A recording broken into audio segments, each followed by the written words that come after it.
ఓం Sairam. Hello అండి, నేను మీ ఉషాన్. ఈరోజు మనం బాబా గారి ఆశీస్సులతో రెండో రోజు ప్రయాణం కొనసాగిస్తున్నామండి. ఈరోజు మనం తెలుసుకోబోయే అంశం అండి, సాయిబాబా ఎవరు, ఆయన జీవితం ఏమిటి అనేదండి. ఓం సాయిరామ్. అసలు సాయిబాబా గారు పుట్టిన వివరాలు మనకు స్పష్టంగా తెలియవండి. కానీ మనకు తెలిసినంత వరకు ఆయన 19వ శతాబ్దం మధ్యకాలంలో షిరిడి అనే గ్రామానికి వచ్చారండి. మొదట ఆయన ఒక మసీదులో నివసించేవారండి. అలాగే బాబాగారి మాటలు చాలా సరళంగా ఉండేవంటండి.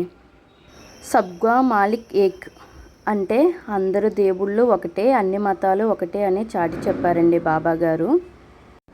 బాబాగారి జీవితం కేవలం మతపరమైనదైతే కాదండి, అది మనుషుల మధ్యన ప్రేమ అనురాగాల్ని పెంచే మార్గం అండి.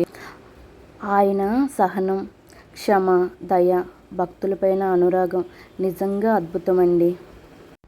బాబాగారి జీవితంలో ఎన్నో చిన్న చిన్న సంఘటనలు మనకు చాలా గొప్ప పాఠాలు నేర్పిస్తాయి.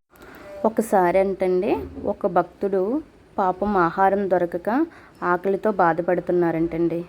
అది చూసిన బాబాగారు ఆయన చేతిలో ఉన్న కొద్దిపాటి అన్నాన్ని అక్కడ ఉన్న భక్తులందరితో పాటు పంచుకున్నారంటండి. అది కేవలం అన్నం కాదండి, తన ప్రేమ.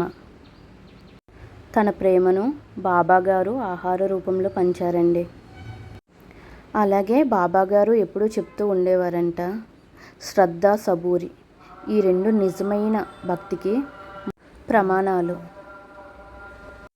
మన జీవితంలో ఇవి రెండింటిని పాటిస్తేనండి మనం కూడా ఎటువంటి బాధలనైనా కష్టాలనైనా తట్టుకోగలమండి.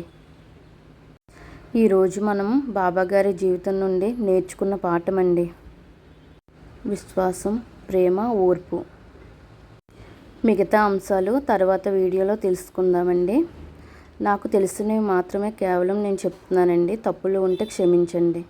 నా ఛానల్ మీకు నచ్చినట్టయితే లైక్ చేయండి, షేర్ చేయండి, సబ్స్క్రైబ్ చేసుకోండి. ధన్యవాదాలు.